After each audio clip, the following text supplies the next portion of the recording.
araw po sa inyong lahat, mga kapatid kay Kristo. Isa na naman pong pagkakataon ang ibinigay sa atin ng Panginoon upang tayo po ay makapakinig ng salita niya at tayo po ay matuto ng mga doktrina ng salita ng Diyos. Mga kapatid, sa oras po na ito, nagpapatuloy po tayong tumatalakay patungkol po sa banal na espiritu at sa lahat po ng may koneksyon na doktrina patungkol po sa banal na espiritu ng Panginoon. At katulad po ng aking pangako last week, pag-uusapan po natin ang pagsasalita ng iba't ibang wika. Kaya po ang pamagat ng ating mensahe ngayon sa oras po na ito ay pinamagatang, ano ba ang sinasabi ng Biblia tungkol sa pagsasalita ng iba't ibang wika? Sigurado po mga kapatid, napakarami nyo pong tanong sa inyong isip ngayon kung ano po ang dapat nating malaman at kung ano ba talaga ang totoo patungkol sa speaking in tongues. Dahil napakarami pong mga relihiyon ngayon ang nagpa-practice at talagang gumagawa po nito sa kanilang mga iglesia. Subalit, sa oras po na ito, samahan nyo po ako mga kapatid na unawain at alamin kung ano po ang sinasabi ng Biblia patungkol dito. Sa oras na ito mga kapatid, bibigyan ko po kayo ng 3 pangyayari na kung saan pagtutugma-tugmain po natin at tingnan po natin ang kapangyarihan at ang katotohanan po ng Diyos patungkol po sa topic po natin. Ang unang pagkakataon po na aking tatalakayin ay yung binasa po ng ating kapatid kanina sa aklat po ng mga gawa, kapitulo 2, sa mga sa buong kapitulo. Pero hindi ko na po babasahin lahat. Bibigyan ko lamang po kayo ng highlight doon sa verse 4. Ang sabi po doon, ulitin ko lamang po, at silang lahat ay nangapuspos ng Espiritu Santo at nangagpasimulang magsalita ng iba't ibang wika ayon sa ipinagkakaloob ng Espiritu na kanilang salitain. Ngayon po, dito po sa pangyayaring ito mga kapatid, tandaan po natin, ito po ay araw ng Pentecostes. Ano po ba yung Pentecostes? Bago po tayo magpatuloy. Day of Pentecost, ang sabi ko po rito, the word Pentecost comes from the ancient Greek word Pentecoste, which translates to 50th day. Yun po pala ang ibig sabihin ng salitang Pentecost. Ngayon po, itong Pentecost po na ito, kung babalik po tayo doon sa Old Testament, ang sabi ko po rito, historically, the event overlapped with the Jewish festival known as Shavuot, or the Feast of Weeks. In the Jewish tradition, Shavuot is celebrated 50 days after Passover and commemorates the giving of the Torah to Moses on Mount Sinai. Ayan, yun po pala yung kahalagaan o significance nung pista po ng Shavuot, o yung Feast of Weeks. Ngayon, doon po naganap yung araw na kung saan itong mga apostol ay nagsalita po sila ng iba't ibang wika. At doon po, sa binasa kanina ng kapatid, kung pag-aaralan po natin malalim, ay meron po at least 15 na mga languages.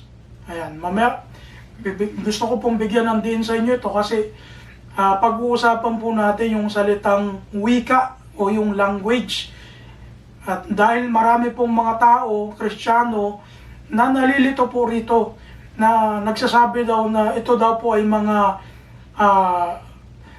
parang mga alien na mga salita o mga alien na language, Pag-uusapan po natin. Ngayon dito, nakita po natin sa inyong mga screen na napakaraming mga language ang nabanggit doon po sa Kapitulo 2 ng Gawa. Nung mapuspos po sila ng Espiritu Santo, ang sabi doon kanina sa talata, sa verse 4, ay nagsalita sila ng iba't ibang wika. At makikita po natin itong mga wika na ito po ay mga known languages. Ibig sabihin po, sa Tagalog, talaga pong mga lingwahe at mga wika ng tao noong panahon po na yon.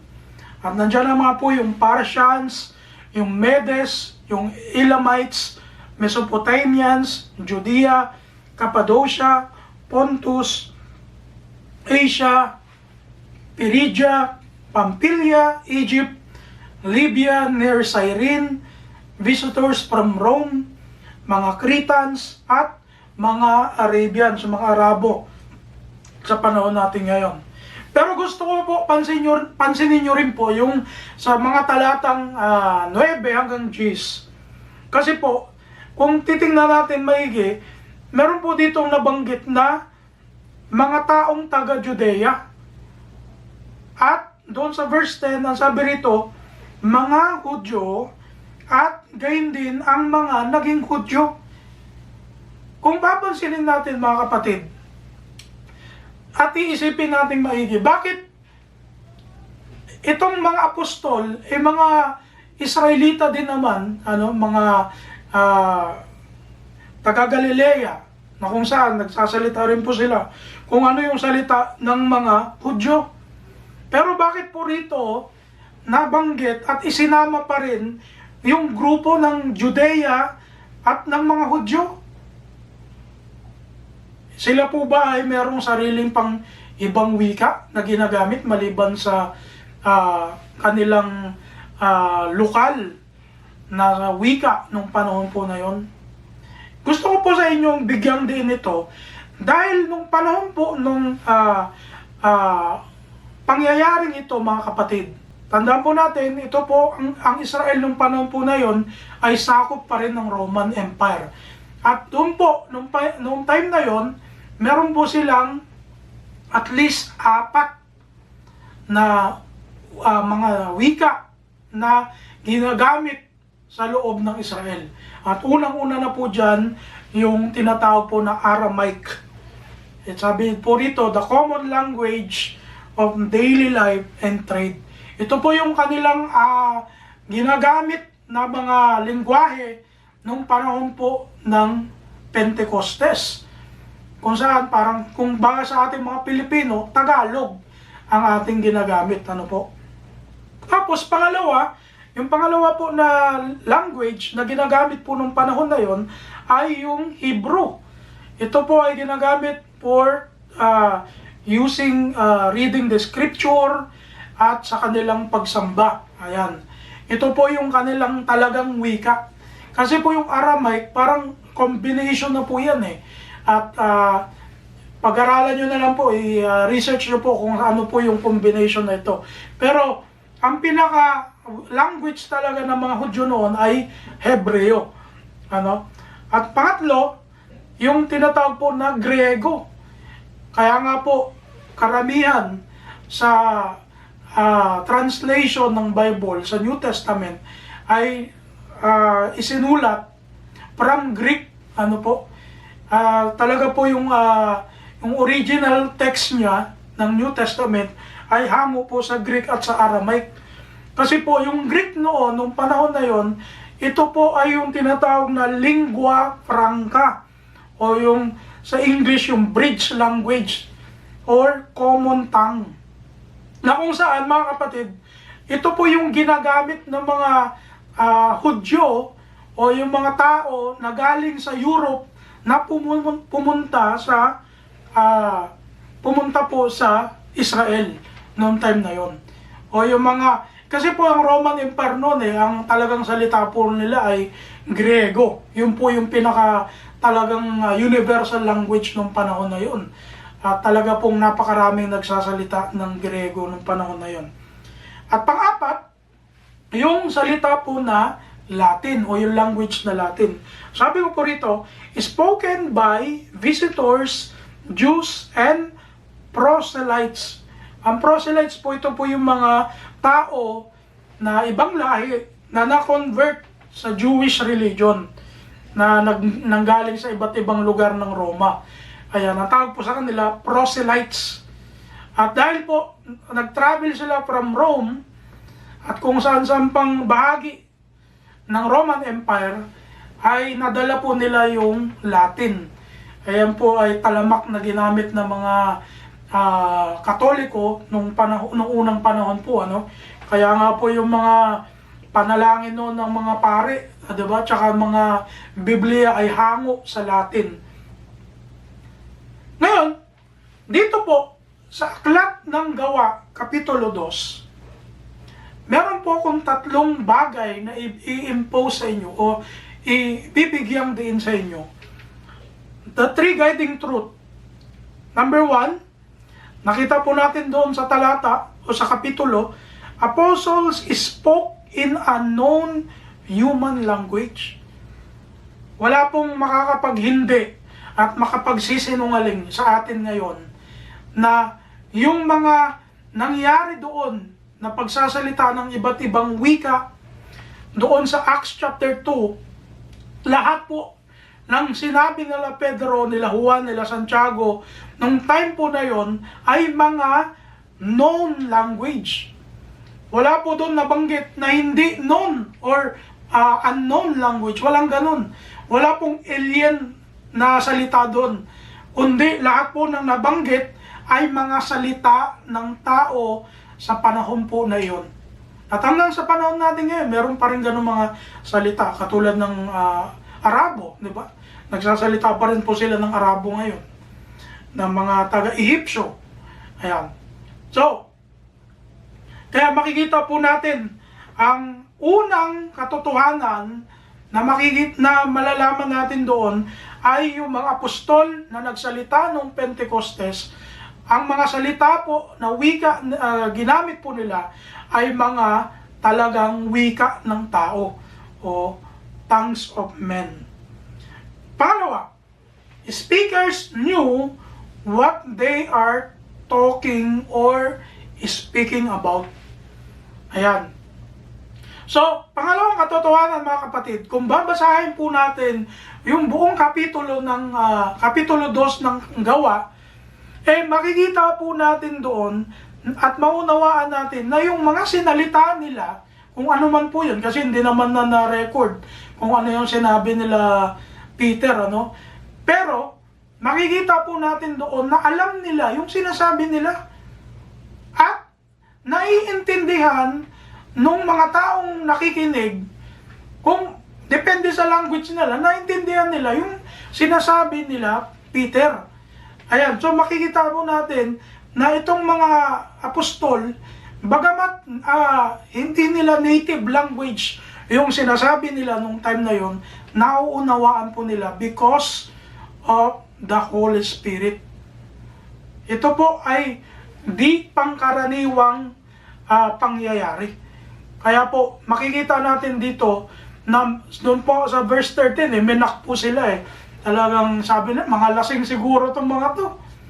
Kaya kung tutuloy po natin doon sa mga talata, sumagot si Pedro. Ang sabi niya, hindi kaming mga lasing maaga pa Maaga pa, bakit kami maglalasing?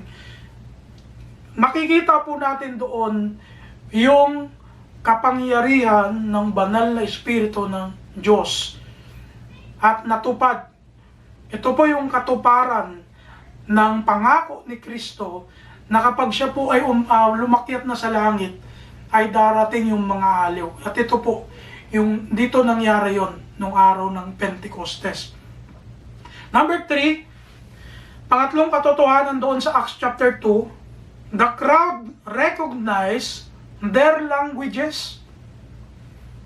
Ang pangatlo pong katotohanan, yung mga nakakinig doon sa mga apostol, naunawaan po nila yung sinasabi ng mga apostol. Kaya nga po sabi nila, tayong mga taga-Ehipto, tayong mga taga-Roma, tayong mga taga-Judea, at kung saan-saan pa. Bakit Anong nangyari? Anong ibig sabihin nito? Bakit natin sila naiintindihan? Tingnan niyo po. Itong mga apostol na to, walang pinag-aralan tong mga to. Hindi naman po sila nag-aral ng mga language, ano? Kaya makikita po natin dito yung pagkakaiba ng nangyari nung panahon ng Pentecost at sa nangyayari sa panahon natin ngayon. Dahil itong mga nag-speaking in tongues kuno na mga Kristiyano sa panahon natin ngayon ay pinag-aaralan po nila yung speaking in tongues. Kung tutusin, kung babalikan po natin yung original na pangyayari, hindi naman po nila pinag-aralan yun. Hindi naman po nila inaral yun. Ngayon, pinag-aaralan po nila yung speaking in tongues. Tapos sasabihin nila, yun daw po ay gift of the Holy Spirit. Aba, doon pa lang po, mali na po sila. Mga kapatid, kung pag-aaralan po natin ang buong aklat ng gawa, meron pa pong dalawang pangyayari na kung saan, ito pong mga events na ito ay makikita po natin na nagsalita din po sila ng iba't ibang wika. Pero mamaya, sa ating pag-aaral, pag-aaralan po natin bakit po nangyari itong mga events na ito. Actually, sa Book of Acts, meron 3 events. Yung una, yung sa Pentecost, nagsalita sila ng iba't ibang wika. Pangalawa, matatagpuan po natin sa Acts chapter 10, verses 1 hanggang 48, yung buong chapter 10 ng Acts, ano, na kung saan ito po ay patungkol sa bahay ni Cornelio o House of Cornelius, ano, na kung saan nangaral po sila Peter doon. Ito pong mga taong ito ay mga hintil, ano, hindi po sila mga Hudyo. At mamaya pag-usapan natin ano yung purpose, bakit po nag-speaking in tongues nung time na yon.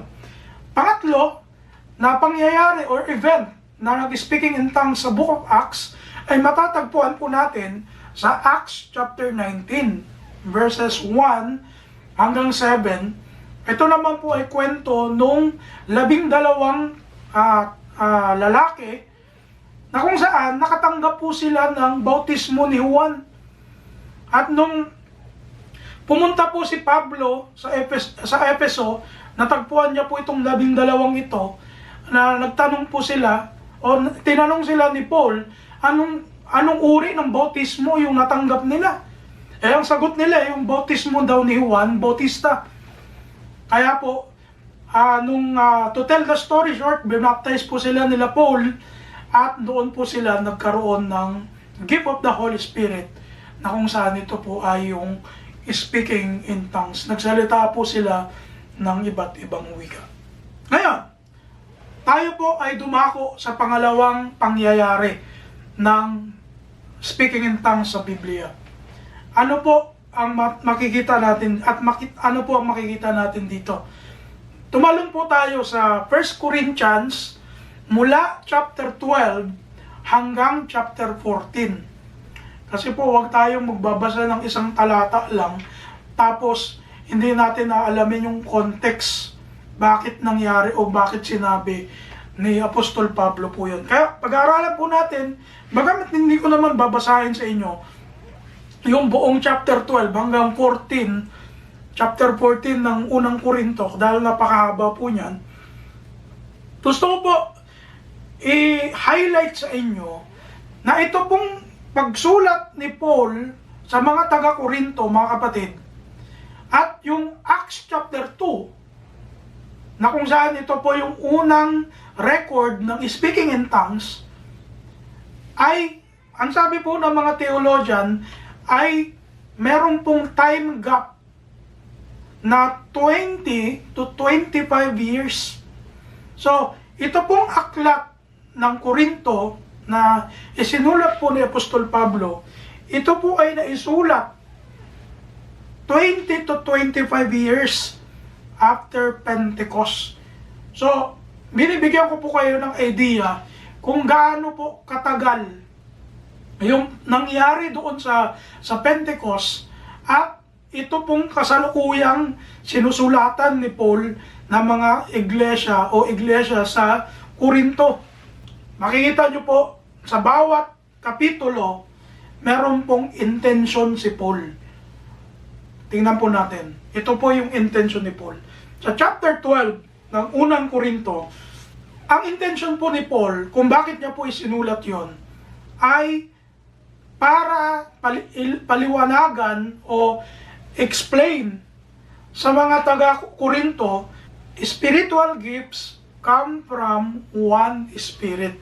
So, binibigyan din dito ni Paul, kung babasahin po natin buong chapter 12 ng unang Korinto, na magkaroon po sila ng unity. Dahil po yung spiritual gifts, na napakaraming spiritual gifts, ang sabi niya, meron lang iisang espiritu na pinanggalingan niyan. At huwag kayong ma-divide. Dahil hindi porke meron kayo iba't ibang mga gifts, madi-divide na kayo.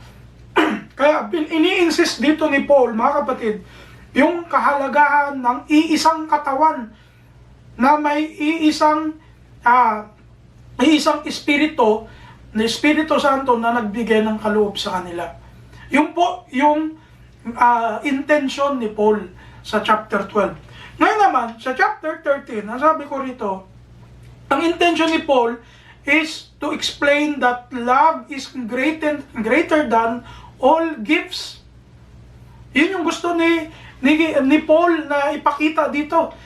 Sa chapter 14 naman, mga kapatid, dito, explain ni Paul yung discipline sa church o yung order in worship. Especially, speaking in tongues and speaking of prophecy. Dahil ang gusto pong ipakita dito ni Paul ay yung pagpapalakas o pagpapatibay ng iglesia. Na itong mga gifts na ito, itong mga pagsasalita ng iba't ibang wika, itong pagsapanguhula, pagsasalita ng mga propesiya, itong mga pagtuturo, lahat po yan, ang sabi ni Paul, ay para sa ikapagpapatibay ng iglesia ng Panginoon. So, makikita po natin na itong tatlong chapters na ito, meron po silang connection sa isa't isa. At pag-uusapan po natin yan, bagamat hindi po natin makukover verse by verse, pero ibibigay ko lamang po sa iyo yung gist o yung summary ng tatlong chapters po na ito. Doon po sa chapter 12, verse 4 hanggang 11, so makikita nyo po dyan sa inyong mga screen. Sa verse 4 pa lang, sabi rito, ngayon may iba't ibang mga kaloob, datapwat iisang espiritu. Sa verse 7, binigay ni Paul kung bakit o para saan yung mga kaloob. Ang sabi rito, upang pakinabangan naman. So in other words, itong mga gifts of the Holy Spirit ay hindi po to para maging mayabang. Yun yung sinasabi ni Paul sa mga taga-Korinto. Now, hindi to pang sarili nating pangyayabang o mamaliit sa ibang Kristiyano. Yun po kasi yung yun po yung nangyaring krisis sa Korinto, na kung saan nagkaroon po na ng kaguluhan sa church dahil po ay nagyayabang ng iba porque na marunong po sila magsalita ng ibang wika, pinagyayabang na nila. Minsan to the point na dumating na sa time na yung wika na yon hindi na maintindihan at wala namang nag-i-interpret. Yun po yung nangyaring krisis. At sounds familiar po, mga kapatid, nangyayari po yan ngayon. Yung mga unknown languages na hindi naman talaga guided ng Holy Spirit. Hindi naman talaga guided ng banal na espiritu. Kaya kung ano yung nangyayari po noon, ito rin yung nangyayari ngayon. At ito po ang dahilan bakit sumulat si Paul doon sa mga taga-Korinto para bigyan ng order ang church. Dahil nandun na nga po, masyado na silang nagyabang, masyado na silang umabuso sa mga gifts na dapat sana ginagamit sa larangan ng pagmamahal at pag-ibig at pagkakaisa at pagpapalakas ng church. Pero hindi po yun ang nangyari. Kaya sumulat si Paul, sabi niya, yung mga gifts nyo, gamitin nyo para sa kapakinabangan. Ano? Verse 10, ang sabi rito, ito ay yung mga gift, ano? At sa iba ang mga paggawa ng mga himala, at sa iba ay hula, at sa iba ay ang pagkilala sa mga espiritu, at sa iba ay ang iba't ibang wika. At sa iba ay ang pagpapaliwanag ng mga wika. Tingnan niyo po rito mga kapatid sa verse 10. Napansin niyo po, napakaraming uri ng gift of the Holy Spirit. Pero pansinin niyo po sa panahon natin ngayon, yung mga charismatic movement, nagpo-focus po sila doon lang sa speaking in tongues. Hindi sila nagpo-focus sa ibang mga gifts. Wala naman nag-i-interpret ng kanilang mga sinasabi. Kaya hindi naunawaan. Dahil po, gawa-gawa at invento lamang po nila yung kanilang speaking in tongues at hindi po biblical. Kaya po, mag-ingat po tayo mga kapatid. Huwag natin isipin na yung nangyayaring speaking in tongues ngayon, yun po yung itinuturo ng Biblia nung panahon po ni Paul na sumulat sa Korinto. Magkaiba po ito. Sa katunayan, the purpose of Paul is to put back the Corinth church in the line of apostolic practices. Yung mga ginawa ng mga apostol noon, gusto ni Paul na bumalik yung Korinto doon sa mga practice ng mga apostol. Hindi yung gumawa na sila ng sarili nilang practice, gumawa na sila ng mga invento nilang mga gibberish na mga salita. Ano? Pag sinabi mga gibberish, yung mga, kala mo, mga alien magsalita, hindi naman naintindihan. Napakarami po niyan sa panahon natin ngayon, mga kapatid. Kung meron man po na ibang wika na nabanggit sa Biblia, ito po ay wika na hindi po dito sa mundo. Ano po yung wika na yon? Tingnan niyo po. 1 Corinthians chapter 13, verse 1. Ang sabi rito ni Paul, kung ako'y magsalita ng mga wika ng mga tao, ayan. So, kanino daw po wika? Yung unang wika, wika ng mga tao. Hindi po sinabing wika ng mga alien. Kapag po sinabing wika ng mga tao, mga kapatid, ito po ay mga wika talaga na sinasalita ng mga tao, katulad po nung nangyari doon sa Acts chapter 2. Kaya po wag nating isipin na yung wika dito na speaking in tongues ay mga hindi known o hindi mga kilalang wika ng tao. Ito pong sinasabi rito ni Paul, sabi niya, kung ako'y magsalita ng mga wika ng mga tao, yan yung number 1 na wika. Pangalawa, wika ng mga anghel. Ayun. Yun po pala yung pangalawang uri ng wika. Meron po kasing sariling wika ang anghel na pag sila nagsalita, hindi po natin maintindihan. Unless na lang ipapaunawa sa atin ng Panginoon. Katulad yung mga anghel na nakipag-usap ng mga tao sa Old Testament, naiintindihan nila. Pero, meron po silang sariling wika according kay Paul. Pero, ito din naman po, yung tinutukoy dito na wika ng mga tao, parehong chapter din po, meron tong hangganan.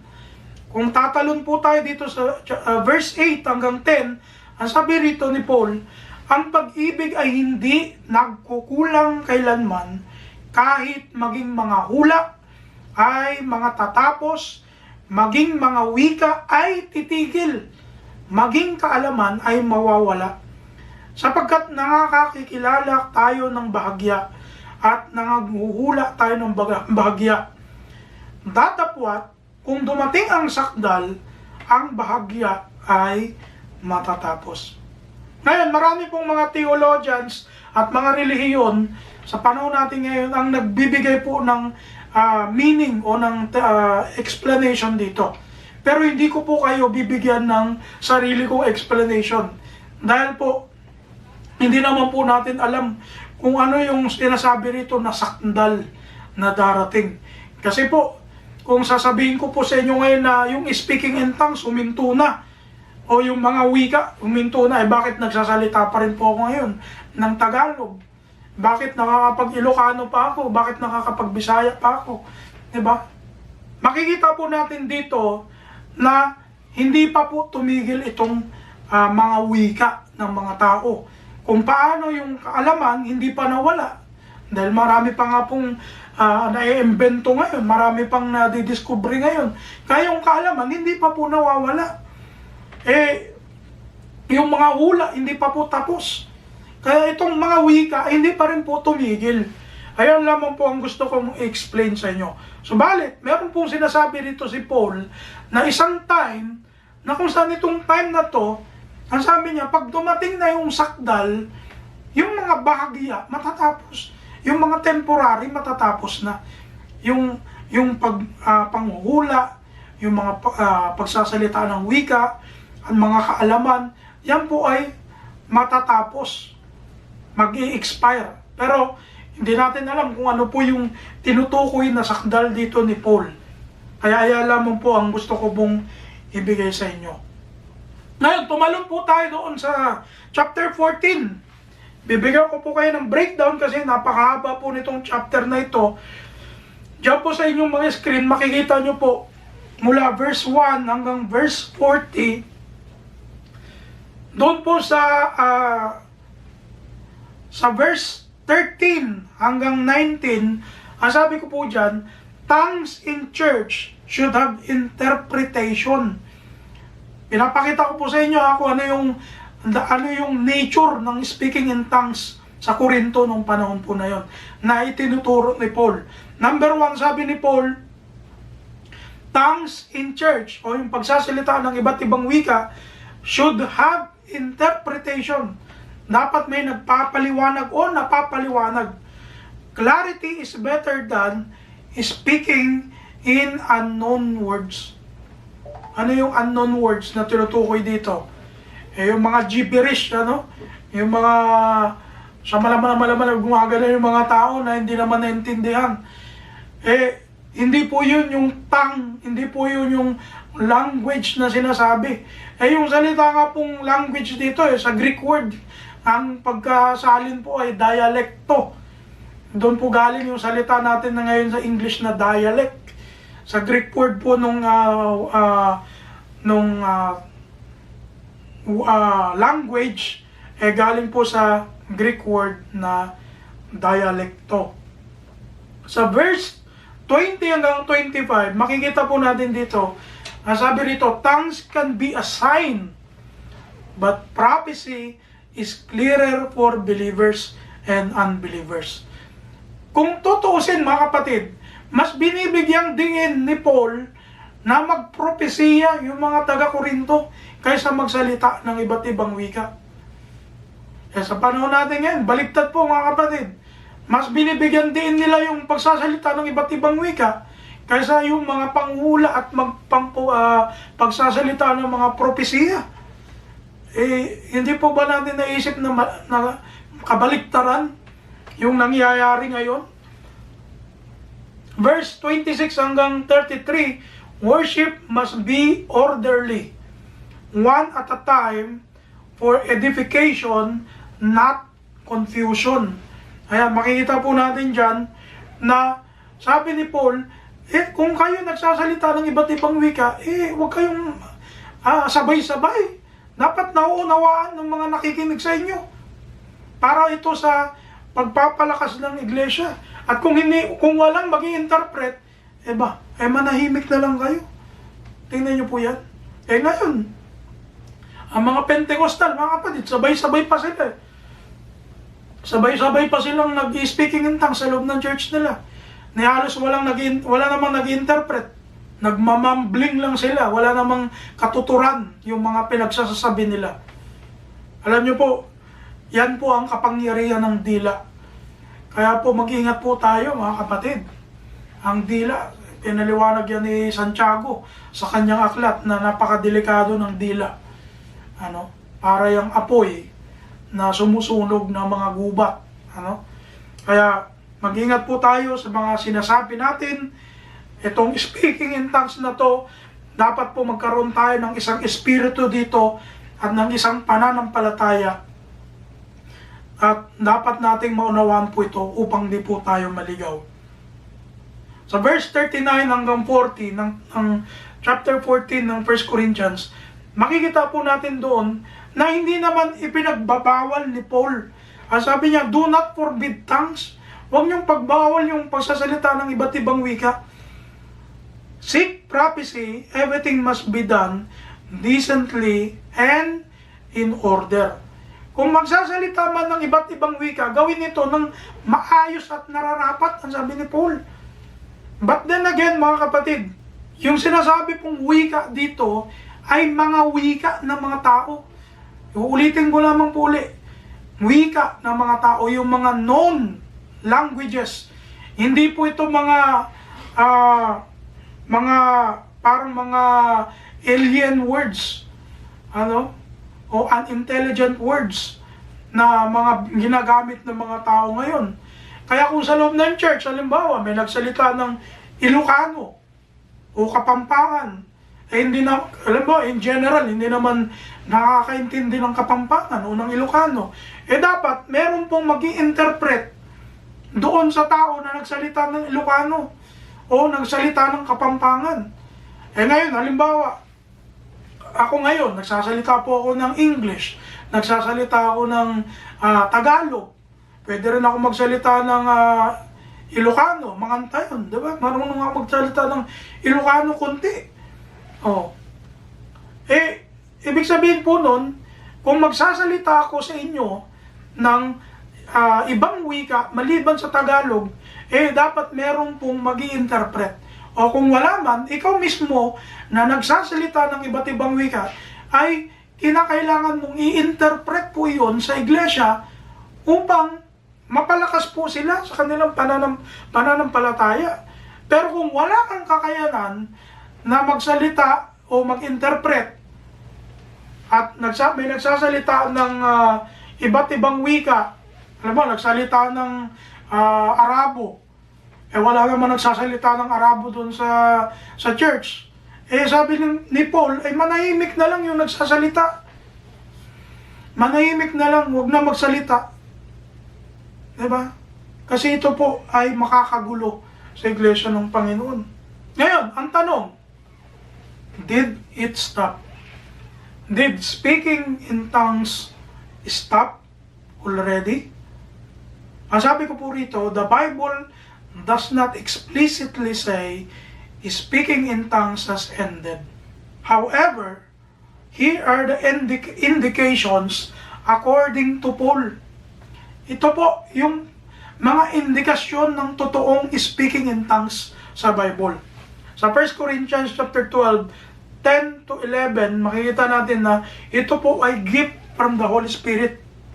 Pangalawa, sa 1 Corinthians chapter 14, 33, ang sabi dito, they should not create confusion.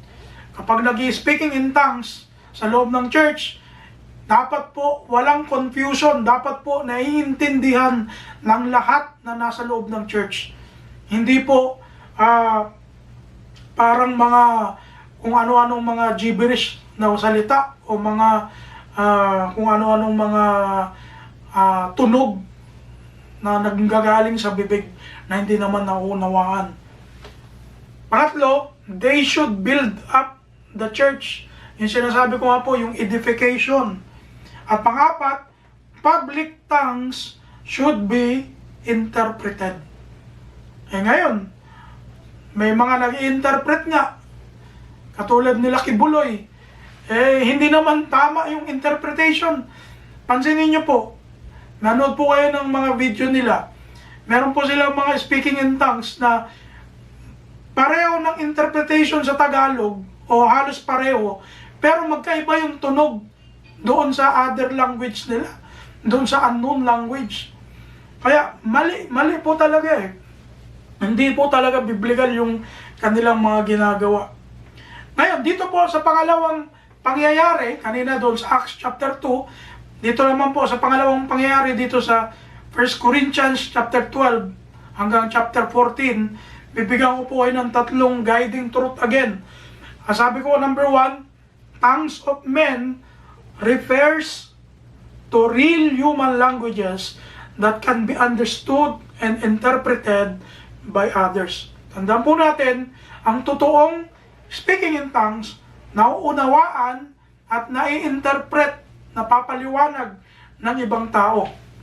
Pangalawang katotohanan, Paul described that love is above all gifts. He also mentioned two kinds of language, men and angels. Ayan, yung sinabi ko po kanina. Pangatlo, supernatural ability given by the Holy Spirit that allows a person to speak in a language that is unknown or foreign to the speaker. It is a gift from the Holy Spirit, not a skill that can be learned or achieved through human effort. So itong speaking in tongues, mga kapatid, na sinasabi ng Biblia, regalo po ito ng Banal na Espiritu Santo. It is not a skill na pinag-aaralan ng tao. Ito po ay kaloob ng Espiritu Santo na kung saan ay nakakapagsalita ka ng ibang salita o ng ibang wika kahit hindi mo na pag-aralan. Halimbawa, ako makapagsalita ako ng salita ng mga Aprikano kahit hindi naman ako nag-aral. Yun po yung speaking in tongues. Sa panahon po natin ngayon, wala naman sigurong na gumagawa na po niyan ngayon. At kung meron man, ay yun po yung ating masasabing speaking in tongues. Hindi po yung mga gibberish words na mga hindi naman naiintindihan. Pangatlong pangyayari, mga kapatid, dito na tayo magtatapos, yung modern or charismatic speaking in tongues. Kumpara natin doon sa Acts chapter 2, 1 Corinthians chapter 12 hanggang 14, at yung panahon natin ngayon, yung modern charismatic speaking in tongues. Ano ba yung paniniwala ng mga charismatic ngayon? Number 1, sabi ko rito, ang paniniwala nila, speaking in tongues is beyond human language. Yan po ang number 1 nilang paniniwala, yung tinatawag po nila na glossolalia, o yung pagsasalita ng mga tunog na lumalabas sa bibig nila, na kung tayo makikinig sa kanila, hindi natin maunawaan yung sinasabi nila.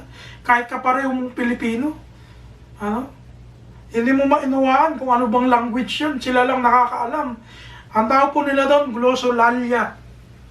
At ang sabi nila po, ito daw ay beyond human language. Babalik po tayo doon sa Acts chapter 2. Wala po doon nabanggit o wala doon na nagsalita ng beyond human language. Kundi lahat po ng sinalita ng mga apostol doon ay puro mga known language. Pangalawang belief po nila, paniniwala, everyone must speak in tongues. Ayan. Ang paniniwala po ng mga charismatic, yung mga Pentecostal, ang lahat daw po ng member nila dapat magsalita ng wika. Mali na naman po ito sa Bible, mga kapatid.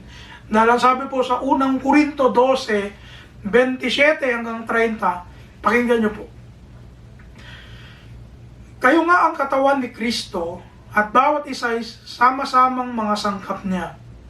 At ang Diyos ay naglagay ng ilan sa iglesia, una-unay mga apostol, ikalaway mga propeta, ikatloy mga guro, saka mga himala, saka mga kaloob na pagpapagaling, mga pagtulong, mga pamamahala, at iba't ibang mga wika. Lahat bagay mga apostol? Tanungin nyo po yung sarili nyo. Lahat bagay mga apostol? Lahat bagay mga propeta? Lahat bagay mga guro? Lahat bagay mga manggagawa na mga himala? May mga kaloob na pagpapagaling baga ang lahat? Nangagsasalita baga ang lahat ng mga wika? lahat baga ay nangagpapaliwanag? Ang sagot po doon sa lahat ng tanong na yun ni Paul ay hindi. Hindi po lahat nagsasalita ng iba't ibang wika. So ito pong pangalawang paniniwala ng mga charismatic movement na ito, mga Pentecostal, ay mali na naman po sa Biblia. Dahil sa kanila, ang paniniwala nila, dapat po sila lahat mag-speaking in tongues. Kaya po pag pumasok kayo sa church nila, pag dumating na yung programa nila na magsasalita sila ng wika, kung alam mo, napoposes ng kung ano-ano mga masasamang espiritu. Dahil kung ano-ano mga pinagsasabi nila, hindi naman naintindihan. Number 3, na paniniwala nila, speaking in tongues is an evidence of having filled by the Holy Spirit. Kung pag-aaralan natin o alalahanin natin yung ating topic last week, yung paano tayo mapupuspos ng Holy Spirit, wala po doon yung speaking in tongues. Hindi po, ang speaking in tongues, hindi po yan, o hindi lamang po yan sa Biblia ang ebidensya na napuspos ka ng Espiritu Santo. Bagamat, meron nga po tayong mababasa sa Biblia na nagsalita sila ng iba't ibang wika nung napuspos po sila ng Holy Spirit. Katulad po nung yung 3 events na sinabi ko kanina, 'di ba?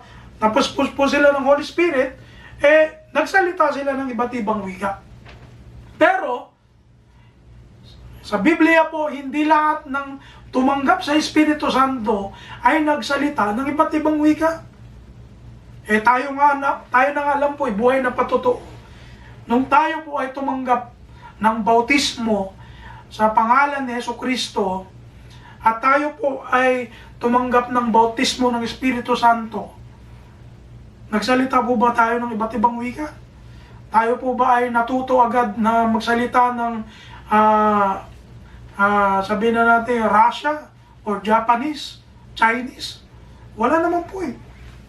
Kaya makikita po natin dito na mali na naman ang paniniwala ng mga charismatic na ito. At pang-apat na kanilang paniniwala, ang sabi ko po rito, speaking in tongues will be received after being baptized in the Holy Spirit. Ayan. Kapag ikaw daw nabautismoan sa Holy Spirit, doon ka na daw po magsisimulang mag-speaking in tongues. Maling-mali na naman po ito mga kapatid. Talagang halatadong imbento na doktrina. Dahil wala po ito sa Biblia, wala po tayong makikita sa Biblia na ganito po. Kaya mag-ingat po tayo dito mga kapatid. Doon kanina sa 3 events na sinasabi ko, ang mga purpose nila, ito po kung bakit sila nagsalita ng iba't ibang wika. Doon muna tayo sa Acts chapter 2, verse 4. Ang purpose po nito, kaya po nagsalita ng iba't ibang wika yung mga apostol, is to announce the beginning of the church and spread the gospel to all nations. Hindi pa naman po sila katulad natin ngayon na may internet na, may Google na, iba-iba na yung version ng Biblia ngayon. Meron pang iba't ibang version ng Ilocano, ng Bisaya. Noon po wala namang ganun eh. Kaya po, ang purpose po ng speaking in tongues ng Acts chapter 2 ay para ipakita sa mga tao na ang gospel ay hindi lamang po para sa mga Hudyo, kundi sa lahat ng tao. Doon naman po, sa House of Cornelius, sa Acts chapter 10, ang purpose po kung bakit po sila nag-speaking in tongues doon, ay to show Jewish believers that Gentiles also received the Holy Spirit. Pinapakita naman dito na hindi lamang po mga Hudyo ang pwedeng makatanggap ng banal na espiritu at mga gifts nito, kundi yung mga Gentiles din po. Kaya nga 'di ba, na naginip pa si Peter noon na doon sa taas ng bubong bago siya pumunta doon sa bahay ni Cornelio, na pinapapili siya doon, pinapakain siya doon sa pangitain niya ng mga pagkain na hindi karapat-dapat sa mga Hudyo. And then, to tell the story short, na-realize ni Peter na ang kaligtasan hindi lamang para sa kanilang mga Hudyo, kundi para sa lahat ng tao. At pangatlong event, yun doon sa Acts chapter 19, yung 12 tao sa Epheso, o 12 men in Ephesus. Ang purpose po nito, bakit po sila nag-speaking in tongues, is to confirm that these believers had entered the new covenant through Jesus and received the Holy Spirit. Kasi nga po, yung bautismo ni Juan Bautista, hindi naman po yun yung bautismo na itinuturo ni Christ. Iba po yung bautismo ni Christ sa bautismo ni Juan Bautista. Kaya doon po makikita natin kung bakit nangyari po itong mga occasions na ito, dahil po mayroon po silang mga sarili-sarili nilang mga purposes. At wag po tayong maliligaw po dyan. 3 guiding truth patungkol po dito sa pangyayaring ito ng charismatic movement. Number 1, charismatic movements, speaking in tongues is false. Number 2, gibberish words are not speaking in tongues. And number 3, speaking in tongues is not the only proof that you are filled by the Holy Spirit. Mga kapatid, sa pagtatapos natin, ang sabi ko po rito, speaking in tongues is a gift from the Holy Spirit, given for God's purpose, not personal pride. Whether through tongues, teaching, or service, every gift should glorify God, build the church, and point people to Jesus. The greatest evidence of the Spirit is a life transformed by love and obedience. Pagpalain po tayo lahat ng kapatid ng ating Panginoon, at nawa natuto po tayo ng ating doktrina sa oras po nito patungkol po sa speaking in tongues. At nawa patuloy po kayong ingatan ng Diyos, patuloy po tayong samahan sa linggong ito na darating, at nawa magkita-kita po tayo sa susunod na linggo upang tayo po ay makapakinig na naman ng mensahe ng Panginoon. God bless po sa ating lahat.